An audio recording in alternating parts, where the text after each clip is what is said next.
Good morning, everyone. We are going to have the session fully in English, okay? Because when we have translation from English to Arabic, but not from Arabic to English, so Filippo will not understand if we talk in Arabic. Just explaining why I'm saying even good morning in English. It's a pleasure to have all of you, and it is a pleasure to collaborate with AUC in this important event.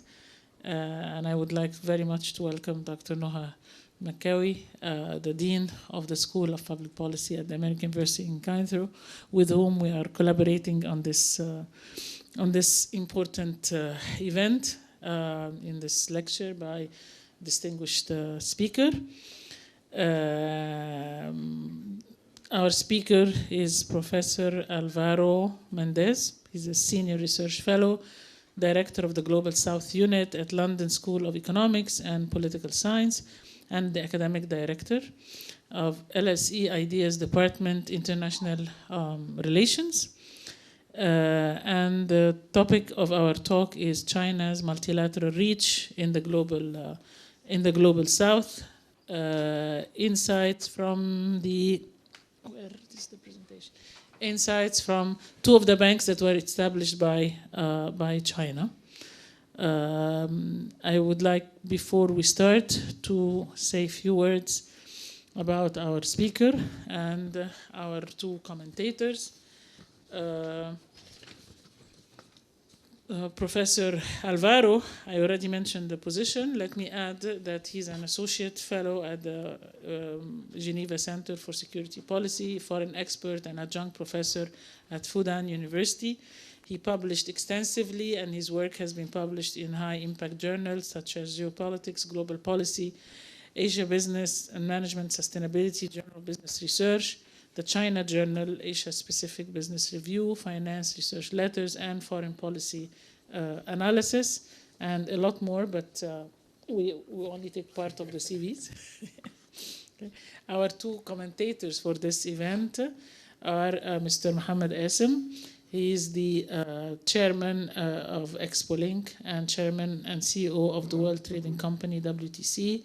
He chairs the boards of directors of several institutions and companies, including the Egyptian Center for Public Opinion Research, Basira, and the World Trading Company and the Egyptian Export Association. Previously, he held several esteemed positions, including commercial attaché at the Ministry of Foreign Trade, and he's a member of the AmCham, American Chamber of Commerce in Egypt, the Egyptian Business Association, and the Egyptian Council for Foreign Affairs.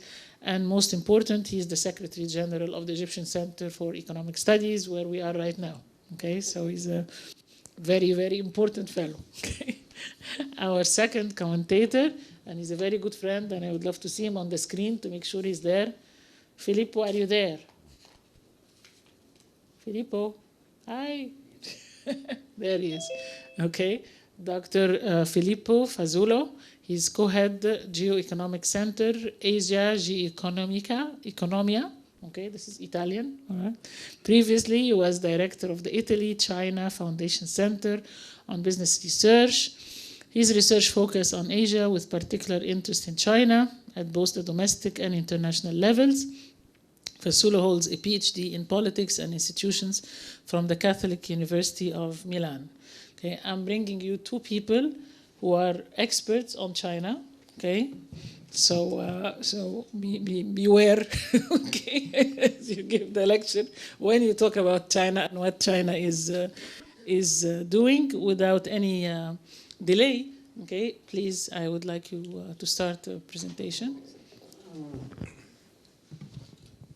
Thank you so much for welcoming me. It's great to be here.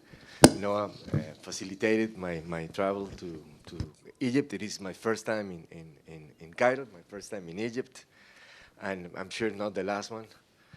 I'm looking forward to continuing my cooperation and my participation in this particular forum. I don't know if we have my slides available, but I hope we can get them sorted.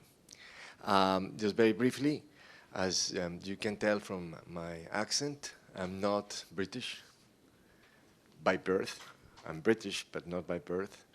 I'm originally from Colombia, and I've been overseas for more than half of my life. I'm not going to tell you how old I am, but I've been away for a long time. I do foreign policy analysis, international relations, international political economy. I'm not an economist. The full name of the LSE is the London School of Economics and Political Science. But we do obviously cooperate with all the different departments. But we also compete on how we see things. So when we talk about economic statecraft, we oftentimes complement that with geopolitical statecraft, which is as important. And this is what I do at the Global South unit, LSE Ideas. The word Global South is very fashionable. Everyone's talking about it today. We've been working on this for years. And very few centers have been connecting the dots of different parts of the Global South. Of course, the issue of defining Global South is also complicated.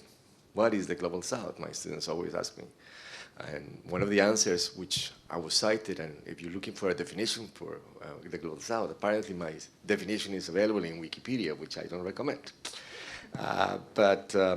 The Global South in many ways can be whatever you want it to be. And China, we're discussing China today, and China has this uncanny ability to play both powerful nation, member of the Security Council, and at the same time play the card of the Global South, friendship, fraternity, and so on. So that's an interesting element. And in the Global South unit, what we do, we try to connect China's relationship with Africa, China's relationship with Asia, and China's relationship with Latin America. And we do that through research, also teaching. We have a course called China and the Global South, which occurs at the LSE, Xianspo, and also in China at Fudan. Because very few people are looking at the issues that in many ways are similar, in certain ways are very different and very, very unique. So that's interesting. 3 nationalities, American, Colombian, and British. Many institutions. I use, depending on the situation, I use the passport most convenient when I'm going somewhere. Lucky you. I'm lucky. I'm lucky. Obviously, we don't go to Russia anymore, but the most advantageous passport for Russia used to be the Colombian. Gazprom connection, no visa, of course, very different. And I think it's still the same today, but impossible to fly to Russia. Some of the things that I've been working on, I spent time in the State Department as a researcher on US foreign policy. I approach foreign policy from the IR perspective, and on that I have done extensive work on global governance, institutions, and a few other things that I work. My expertise, and I hope you can take advantage of that, because case studies are very important. Our colleagues online, I think I'm too close to the microphone, are experts in a particular region, and they will tell you that it is very difficult to become an expert on China and the world. In fact, being an expert on China and Latin America is actually quite challenging. I do a lot of work on development banks, multilateral development banks, and I think that's very important. I focus on the AAIB, which is the Asian Infrastructure Investment Bank, and I also focus on new development assistance, which is very, very important. Better now? And a few things on sustainable development banking as well, and the impact of these institutions in the Global South. Again, I use the case of Latin America to make my points, and today I will be talking about Latin America as well. And then a little bit about geopolitics. My regret this occasion is not being able to go to the Suez Canal, because I'm fascinated with choke points, and I have to come back for that. Been to the Malacca Strait, to the Panama Canal, and my next one has to be the Suez Canal. I would love to, if it was a matter of time, unfortunately, but I'll come back because I'm actually writing a piece on choke points, and Suez Canal is very, very important. Also work on the new development bank, which some of you have heard, and if I could ask my colleagues not to switch off the slides from going to the next, because I want to control it here. I think you can control that in PowerPoint, if I'm not mistaken. إبراهيم عايز يقدر يغير هو مش ما تقعدوش انتوا تغيروا. Okay, so it's only my clicker. Okay, great. The Americans have sort of woken up to the reality of China in Latin America. I use the case of Latin America again. It's super interesting because we're so close to the US. And the Americans now oftentimes, and actually for the most part, have seen Latin America through the lenses of immigration, illegal immigration, and narcotics. Nothing else.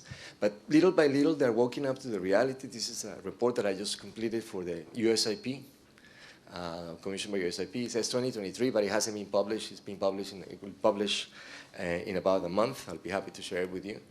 And there are many other actors who are interested in Latin America to understand the dynamics of China in the world. This new development bank is interesting. It's known as the BRICS Bank. Everyone is talking about BRICS. It's very difficult to measure BRICS. In fact, BRICS is an idea created by Jim O'Neill for investors who didn't know where to put their money. And he created this acronym. You need to bring the mic closer to the only thing that we can actually measure is the new development bank, which is the BRICS Bank. Everything else, you talk about Argentina and Iran becoming members of the BRICS, you know, that's an idea, but you actually have to look at the bank to be able to understand. Just moving forward, a few more things that I work on: China and the EU, Mercosur, and the dynamics of that, and a few other things that I did with the Ministry of Foreign Affairs, Ministry of Defense of the France government on the latest things that are happening in China, Latin America relations. And it's an interesting question. Why are the French interested in China and Latin America? I'll tell you the answer later on as we go with this. So today's story from me to you is not just simply to talk about banks, development banks. For me, it's the ability that this gives us to understand Chinese behavior. And my colleagues who work on China, looking at China is like looking at a black box. Very difficult to understand, right? We criticize the US a lot, but at the same time, for example, I have had access to State Department documents. I can make my own analysis. I can spend time there, Library of Congress and so on. Doing that in China is very difficult. It's very difficult. You have to develop links, but at the same time, it's a black box for researchers, and that's a challenge. We do not fully understand Chinese foreign policy in many aspects, and I see these MDBs as a window to see in the inner workings of Chinese policy, and that's why I focus on them. But I think also case studies are very, very important in this particular case, and that's why I use Latin America. So a few questions to talk about, to think about for you. My colleagues are sharing this: China's global strategy. What is it? Again, I don't have the answers for everything because I don't know every single region of the world. But I can tell you from the Latin American perspective how that is happening. Influence through institutions, such as the AIB, the NDB, the UN, how Chinese policymakers are positioning Chinese diplomats within the UN system, in many ways following the playbook of the US and the British. Engagements, risks, and opportunities is an important bit. And I go to the Latin American case study, and I think I will open the floor for questions. A few things that I would like to know when I'm here is Egypt's relationship with China. It comes up a lot in my research, and I'm not an expert on Chinese-Egyptian relations.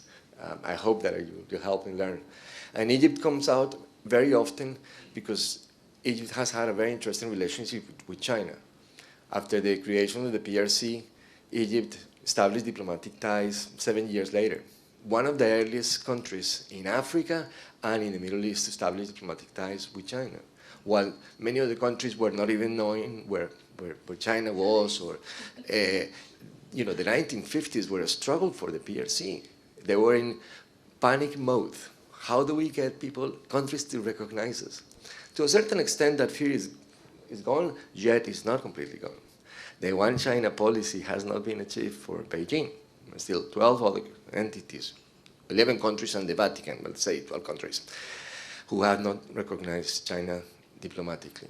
So it was interesting in the case of Egypt. It's been the first for many things. In terms of the AIB, it's also very interesting.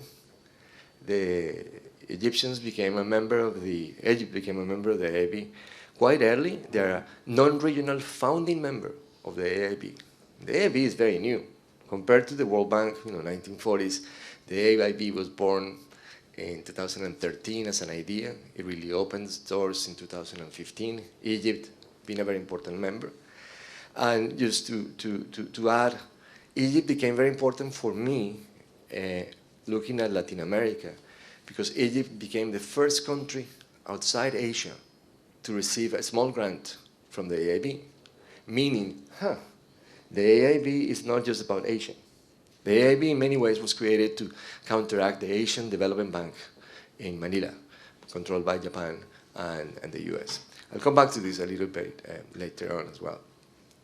Of course, we're all familiar with the Bretton Woods system, and the argument has always been, well, who is in control? A lot of ideas here, but definitely China is an important actor in many of these institutions, but not the main actor as they would love to be, especially as they compare themselves to Japan. So that's an important question, and some of you, I'm sure, have worked with a lot of these institutions. I do work with the IDB and other development banks from Latin America, and now with the AIB and the NDB, super critically so. I want to make sure I'm not a consultant for them or the Chinese. I'm super critical. I'm also sometimes surprised why I get invited so often to China, despite the fact that I have very critical views of the whole relationship. And why it is important, MDBs, more literature needs to be put forward. I'm editing a special issue on new development finance in the Global South beyond Bretton Woods. This is a journal called Global Public Policy and Governance. The call for papers is closed, but I will be very keen on getting submission, if you are interested, on an approach or a view from Africa, and specifically if you want to the case study of Egypt, to put out for peer review, of course, for the publications. It will be published towards the end of the year, and I think we have good coverage so far, not so well from Africa, so I want to change that if possible. So let me start by the new development bank, because everyone talks about it. The BRICS Bank, again, is very fashionable now. The BRICS Bank is based in Shanghai. Some of you probably have visited it. And of course, it is a very interesting element that, the way that the bank interacts with the international community is very political, but at the same time, also the fact that it's based in Shanghai is interesting, which reflects some competition between Beijing and Shanghai. 5 founding members, capitalization of $100 billion.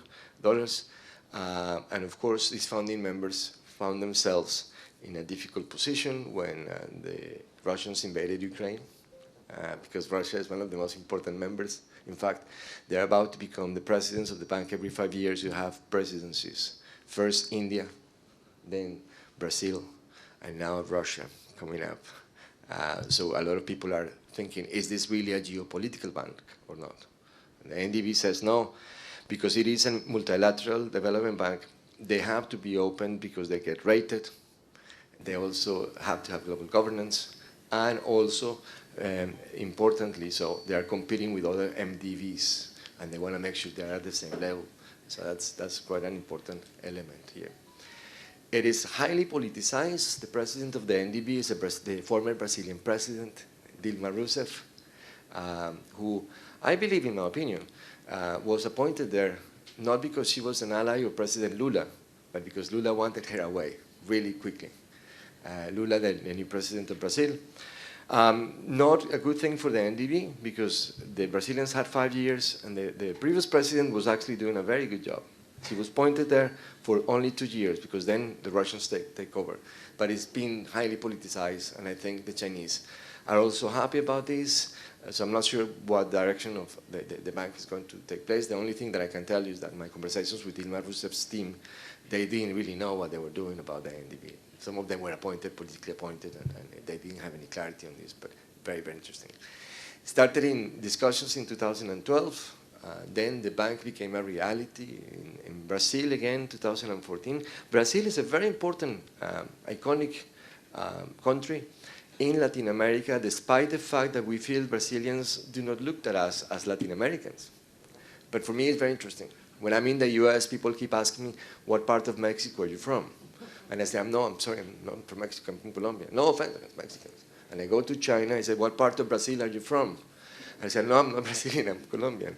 But it's interesting what Mexico signifies for the US. Brazil, to a certain extent, is very meaningful for China for a number of reasons. And if you think about the foreign visitors, foreign heads of state, last year, the most important visit by far, more coverage, was Lula's visit to Beijing. Very symbolic for Xi Jinping having that particular visit.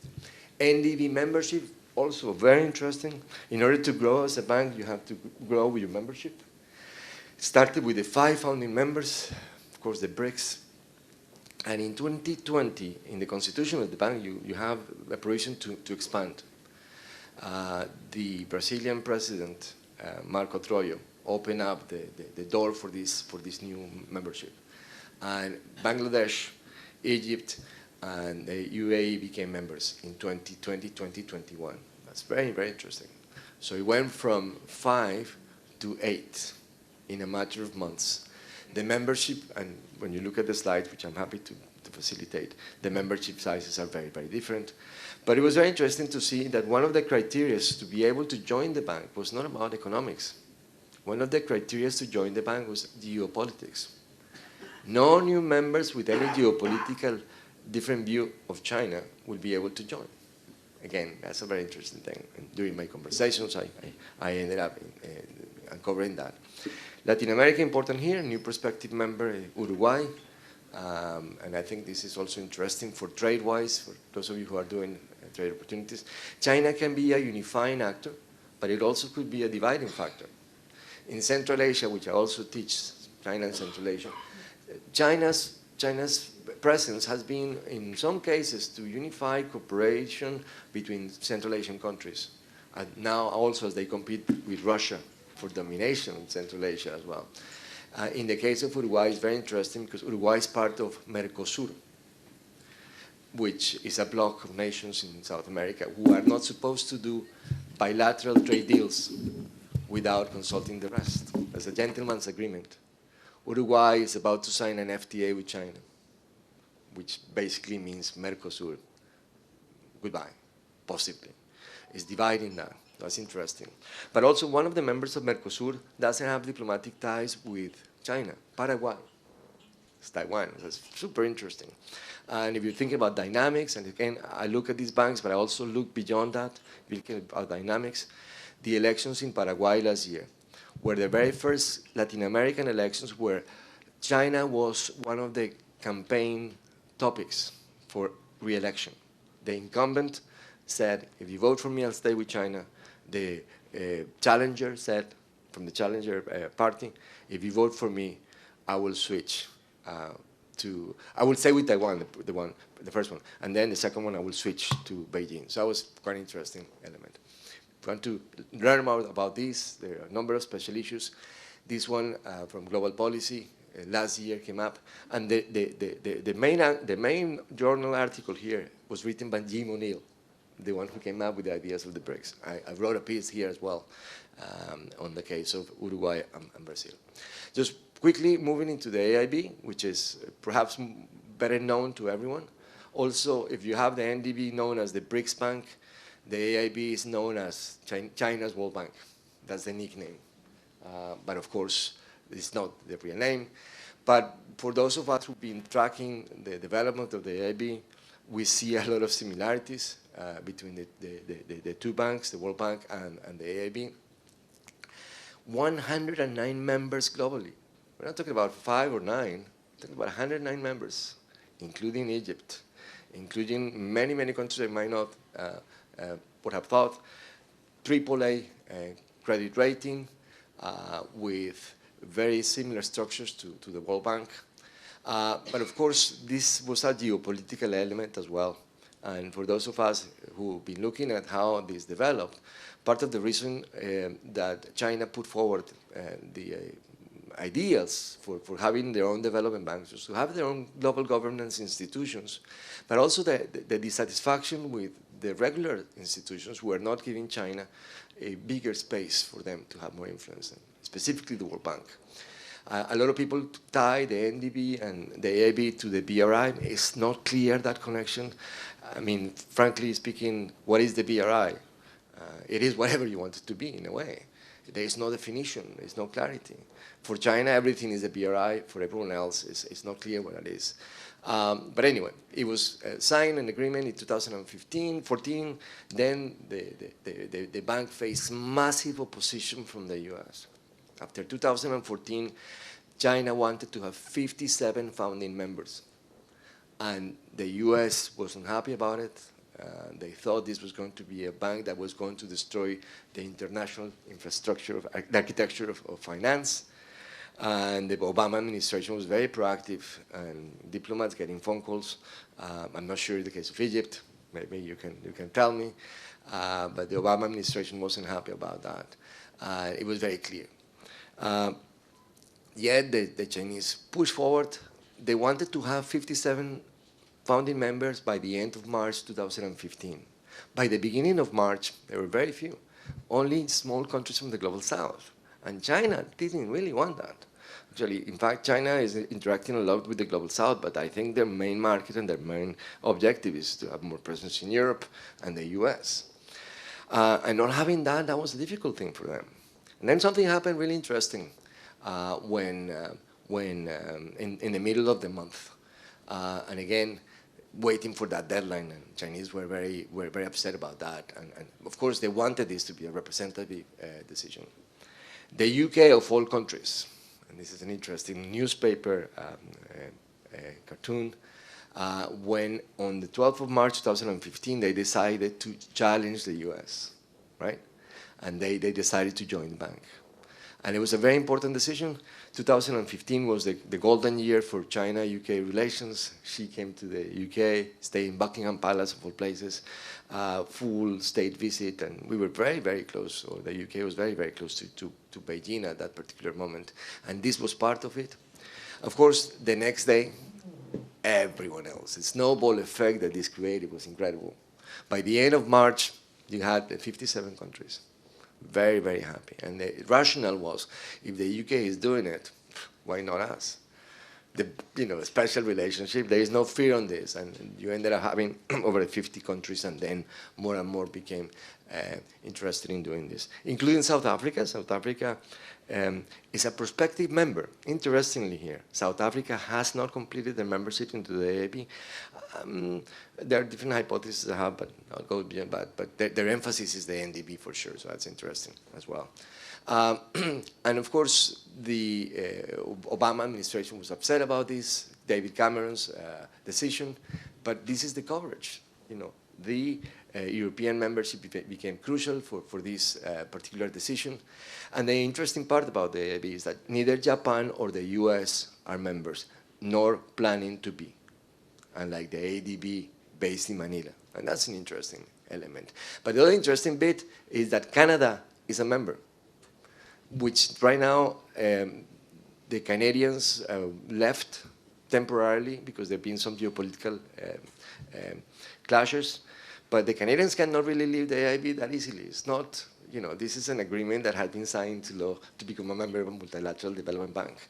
So that's really interesting. These are the founding members. And let me maybe quickly move here.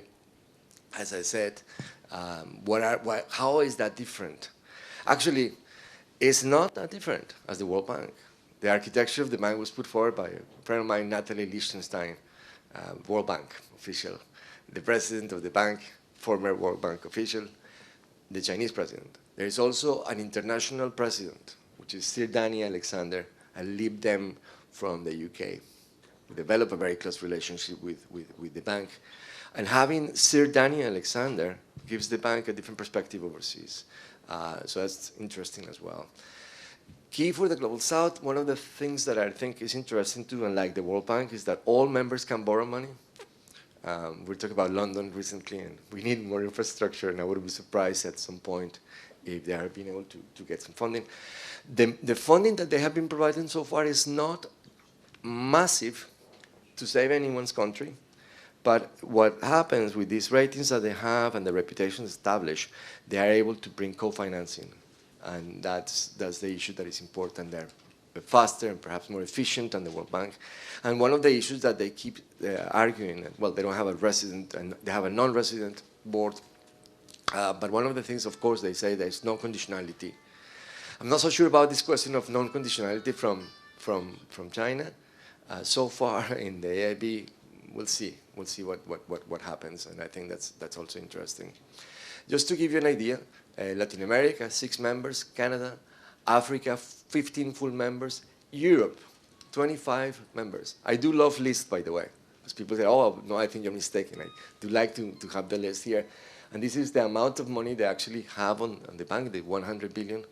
And if I'm not mistaken, Germany has 4.4 billion in the bank, which is significant. The UK, 3 billion, and so on. But 25 countries from Europe, I mean, geographically, Switzerland, of course, and Norway, but it is, and UK, of course, we're not part of the EU anymore.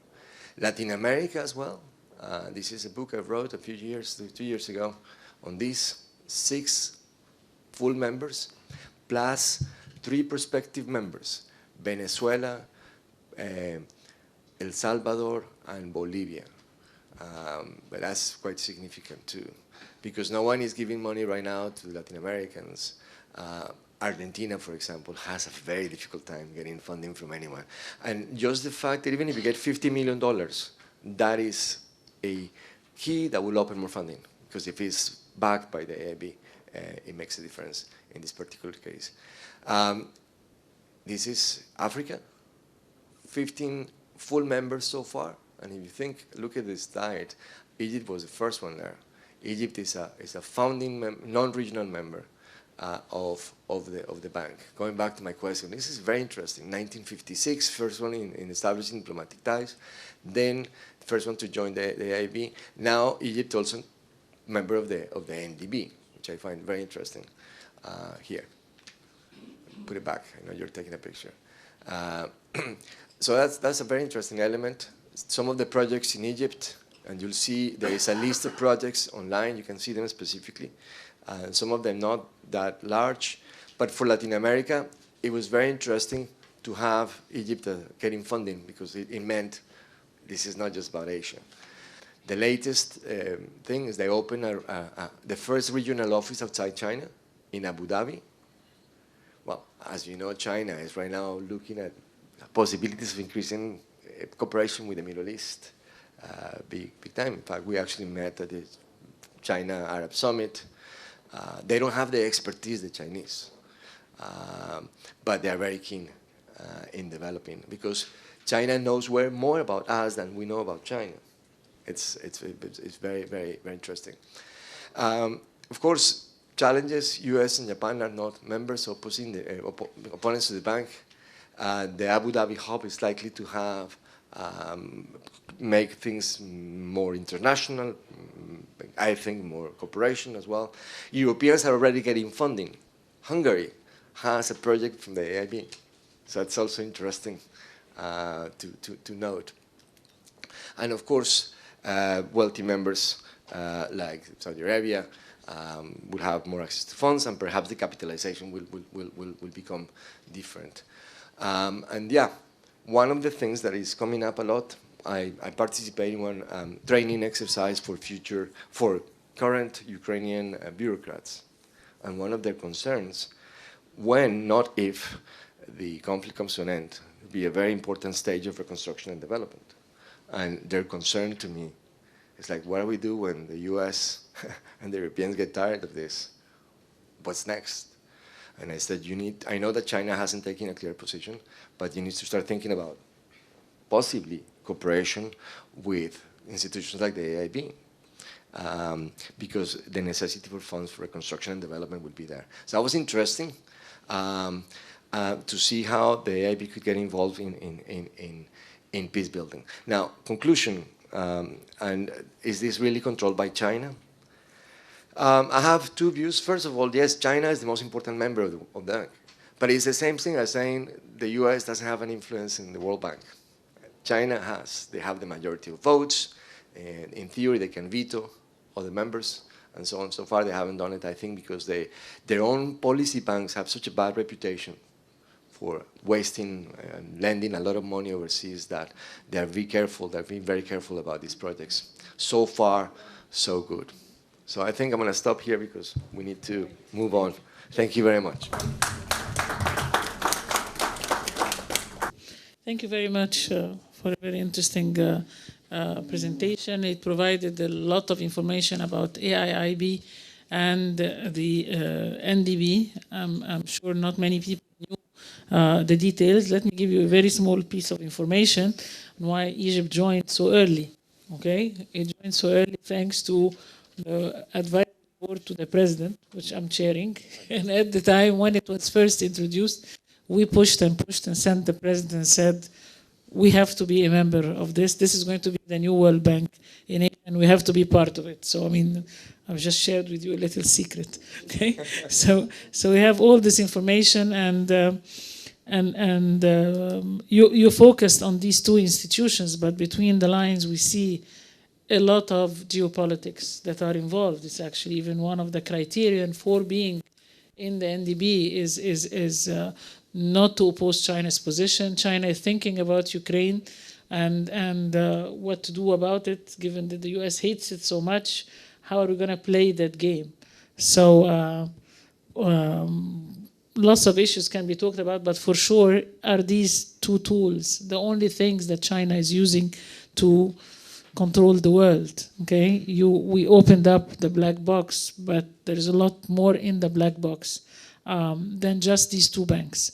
And I think our commentators are going to, hopefully they will open the black box even more and analyze a bit more.